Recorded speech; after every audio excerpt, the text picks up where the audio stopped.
আসসালামু আলাইকুম। আমি মোহাম্মদ সজিবুর শাহিন, মুখ্য সংগঠক ধর্ষণ প্রতিরোধ মঞ্চ। আজকে একটি জরুরি বিজ্ঞপ্তি দেওয়ার জন্য মূলত আসা।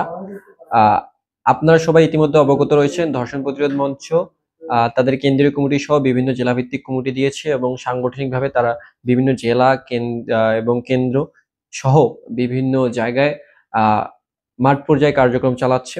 এবং আমরা কখনো কোথাও এখন পর্যন্ত বলিনি যে ধর্ষণ প্রতিরোধ মঞ্চের আসলে স্পেসিফিক কার্যক্রম কি। সেই জায়গা থেকে হচ্ছে আমরা স্পেসিফিক কিছু কথা উল্লেখ করতে চাই যে ধর্ষণ প্রতিরোধ মঞ্চ মূলত কাজ করবে নারী অধিকার নিয়ে। যেখানে নারী বৈষম্য কে প্রাধান্য দিয়ে কাজ করা হবে। যে কোথাও কোনো নারী বৈষম্যের শিকার হচ্ছে কিনা সেই জায়গা থেকে আমরা কাজ করব এই বৈষম্যের বিরুদ্ধে। পাশাপাশি কোথাও কোনো নারী হেনস্থা হলে সেটা নিয়ে আমরা কাজ করব। এবং কোনো ধর্ষণকাণ্ড যদি সংঘটিত হয় কোনো জায়গায় সেক্ষেত্রে হচ্ছে ওই নারীকে হচ্ছে আইনি সহায়তা পাশাপাশি হচ্ছে মেডিকেলের সহায়তা সহ আমরা আমাদের জায়গা থেকে সর্বোচ্চ চেষ্টা করব এবং ধর্ষককে দ্রুত আইনের আওতায়নের জন্য আমরা আমাদের জায়গা থেকে কাজ করে যাব।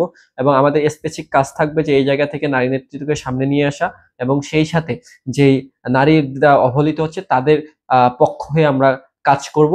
এবং আমরা আরেকটা জিনিস বলি যে অনেক জায়গায় একটা গুজব ইতিমধ্যে ছড়িয়ে পড়েছে যে ধর্ষণ প্রতিরোধ মঞ্চ বিলুপ্ত হয়ে গেছে। আসলে আমরা এখান থেকে স্পেসিফাই বলতে চাই যে ধর্ষণ প্রতিরোধ মঞ্চ বিলুপ্ত হয়নি। যারা এই গুজবটা ছড়াচ্ছে তাদেরকে আমরা স্পষ্ট ভাষায় বলতে চাই, আপনারা ধর্ষণ প্রতিরোধ মঞ্চ নিয়ে কোনো রকম কোনো বিভ্রান্তি ছড়াবেন না। আর যদি আপনারা বিভ্রান্তি ছড়ান তাহলে আমরা এর বিরুদ্ধে সাংগঠনিকভাবে আপনাদের ব্যবস্থা নিব।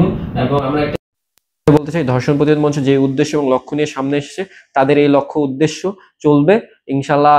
আমরা আমাদের গন্তব্যে পৌঁছাবো।